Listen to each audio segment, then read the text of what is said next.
మాజీ మంత్రి దివంగత నేత చిలుకూరి రామచంద్రారెడ్డి ప్రథమ వర్ధంతిని ఆదివారం ఘనంగా నిర్వహించారు.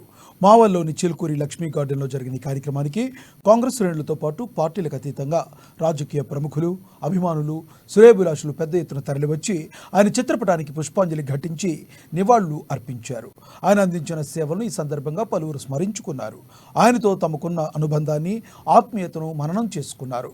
విలువలతో కూడిన రాజకీయం చేశారని, పార్టీలకు అతీతంగా అంతులేని ప్రజాభిమానాన్ని సంపాదించుకున్నారని పేర్కొన్నారు. కల్మషం లేని గొప్ప మనిషిగా, గొప్ప వ్యక్తిత్వం గల మనిషిగా కీర్తి సాధించారని తెలిపారు. భౌతికంగా మన మధ్య లేకపోయినప్పటికీ పలువురు హృదయాల్లో ఆయన చిరస్థాయిగా నిలిచిపోయి ఉంటారని తెలిపారు.